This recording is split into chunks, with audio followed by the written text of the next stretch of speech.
Last night, FC Barcelona took all 3 points against Mallorca as they did start to run riot later in the second half. But this video is going to be about the first half, and we're going to look at how the manager of Barcelona as well as Mallorca were cancelling each other out in terms of tactics. It was a great managerial display and a tactical display, and we're going to take a look at all of that. But before we do, please do subscribe to the channel. It's going to help us a lot to get this family to grow bigger. We have looked weekly Barcelona content only. Without any further ado, let's start the video. On the few occasions where we saw that Mallorca wanted to build up from the back, we actually saw Ferran leading the press, where you normally would see Lamine Yamal as well as Rafinha lead the press. He was the guy up front. And many a times we saw a front three from FC Barcelona where Ferran Torres would look to get them to go over to one side. However, the goalkeeper would simply just play the ball over the top, where you would see Alejandro Balde come over and actually block Maffeo to progress the ball.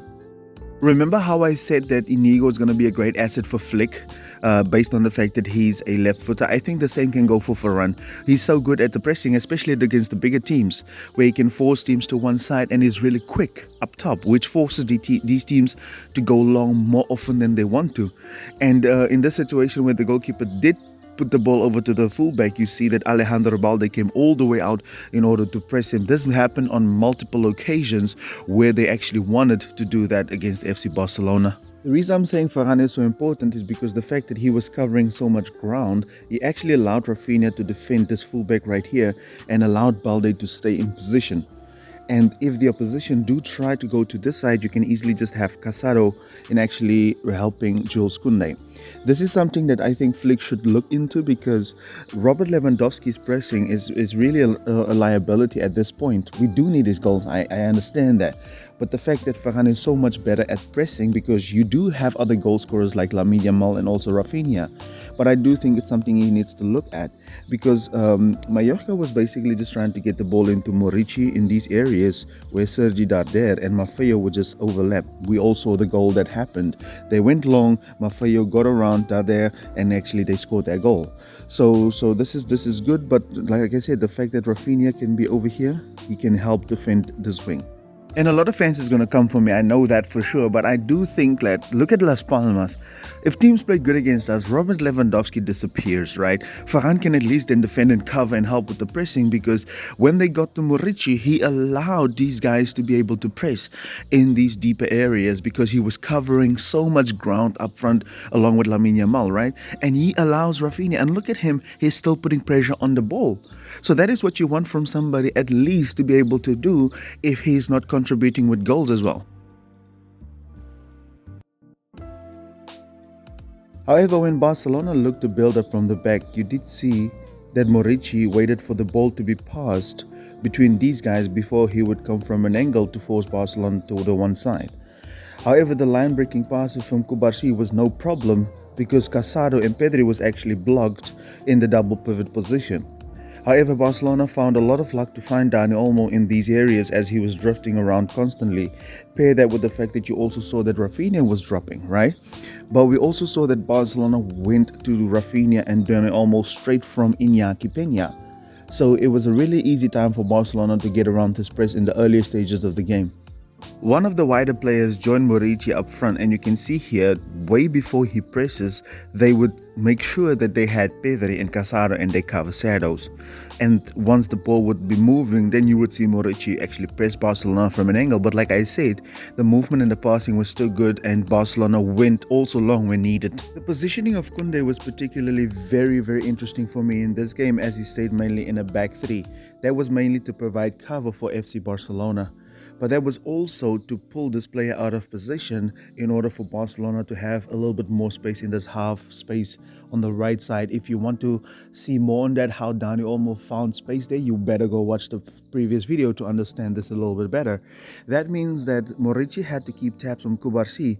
When Casado would drop into the ball, it was mainly Sanchez keeping Pedri and Morales here. Therefore, Barcelona could easily find Dani Olmo in those half spaces. They would turn and they would attack. And I also believe that Barcelona did not find Dani Olmo more frequently enough in order for Barcelona to absolutely destroy them within the first half, because he was finding very good positions, and Olmo is super important for Barcelona and Hansi Flick.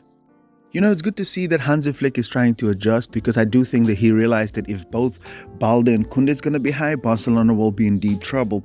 So mostly Kunde was staying back, and he was drawing these players out of position, and that actually capitalized for the likes of Casado and Pedri to also go into that area and draw players out of position. But in actuality, Olmo was the guy that Barcelona wanted to have on the ball, make him get the ball in these spaces. Look at both pivots is actually drawn forward into a press. So this is great tactics. Again, Kunde's positioning was very, very interesting, like I said, because he was drawing these guys out of position, and that actually allowed a little bit of space for the likes of Lamine Yamal to operate in the half space.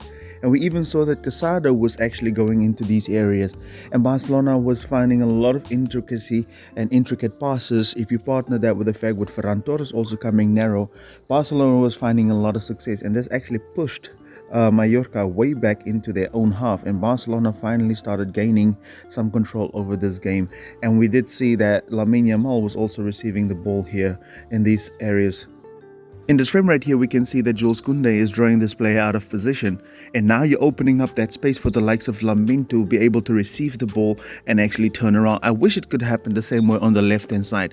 But Ferran Torres is now also a player. If you know the channel, we talked about this countless times, how Ferran is great at dropping into that area, maybe like a false nine. I do want to talk about what Ferran Torres is adding to this Barcelona team, but let's talk about Lamine Yamal. I'm starting to feel like he's getting the same license as Rafinha to drop all over these areas in the half spaces, but mainly he's going to stay on the right. But you're now going to see him dropping all over the place as well. And this is great from Hansi Flick, because what if Mojica is keeping tabs on him? What if the fullbacks are going to keep tabs on him? He's going to be able to drop into these areas. That fullback cannot drop him. These midfielders cannot mark him because they have other players to mark. If you see that Rafinha and Lamine Yamal is doing the same thing, where they mainly stay on their wings but also drop if they want to get on the ball, this is going to be great tactics. Great tactics from Mr. Hansi Flick to be able to do this as well. I think I have touched on this before, where I said that if Lamine is expected to hug this touchline, if fullbacks are now having a good game against him, he can now drift. He can now drift into these areas. So Flick has added another dimension to his game. Look at how deep into the midfield he's coming.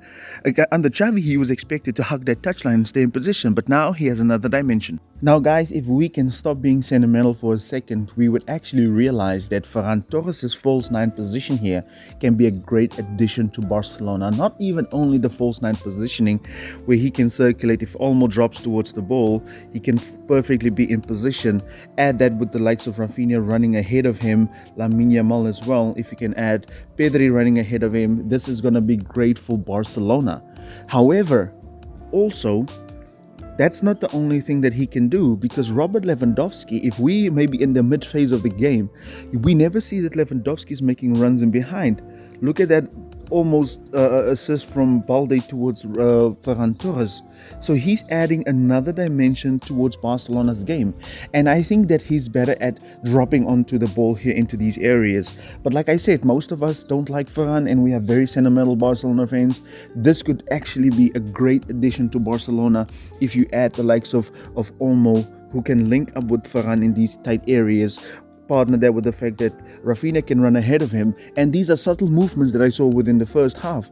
And if we work on this, and we're not sentimental, and we are not so, like, how can I say, obsessed with Robert Lewandowski playing, because I mean he's scoring, obviously we want him to play, but this is going to be better for Barcelona.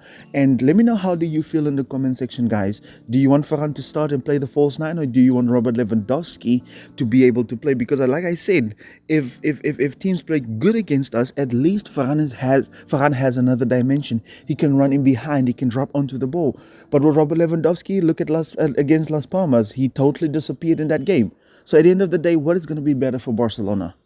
And guys, do not think I'm bashing Lewandowski again. I'm just stating facts here that Ferran can drop into these pockets, and he does it a little bit better than Robert Lewandowski, right? He's almost like another midfielder, and he's just so intricate at moving in behind the midfield line, trying to get the space. And like I said before, we talked about this on the channel multiple times, and look at this right here.